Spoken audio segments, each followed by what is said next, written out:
First up this evening, Tero taxis, robo-taxi operators plying one corporate area route, are seemingly playing with their lives, the lives of passengers and pedestrians, with reckless driving along the St. Andrew route. We visited the area as part of a primetime new series examining the dangers of taking white plate or robo-taxis and exploring why people continue to travel in them despite these dangers. In part one of Tero Taxis, TVJ's Giovanni Dennis has footage showing how reckless and violent some robo-taxis can be.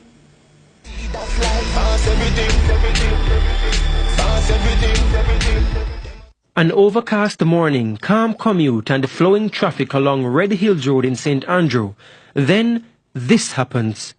It's an illegal taxi commonly called white plate or robot on the rampage. Other road users are inconvenienced and bullied. There are some near misses. Watch as the driver leapfrogs the traffic, stopping pretty much in the intersection. It gets more interesting as he is joined by another illegal taxi driver.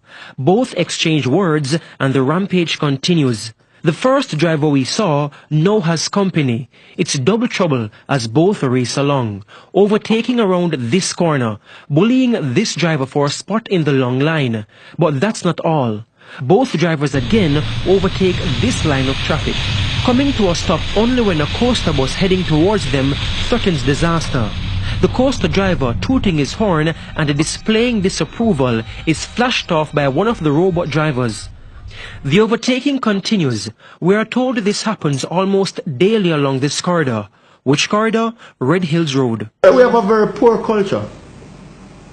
What do you mean by that? We're talking about indiscipline in the society. This is Senior Superintendent of Police Calvin Allen. He heads the Highway and Traffic Division in the Jamaica Constabulary Force. He revealed that at the end of September, the police issued just under 400,000 traffic tickets, many of which were for illegal taxi operators.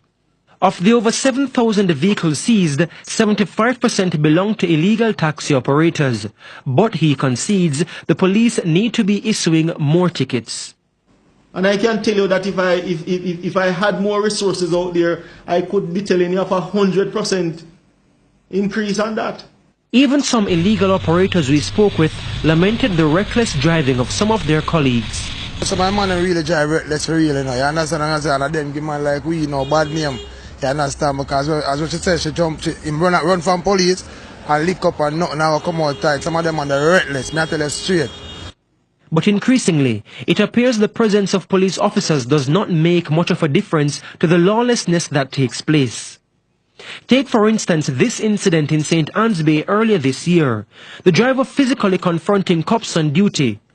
A similar incident was caught on camera just weeks ago, again in St. Anne. He physically assaults one of the 3 officers present who was writing him a ticket. At least one passenger leaves the vehicle before the driver starts the car and speeds off.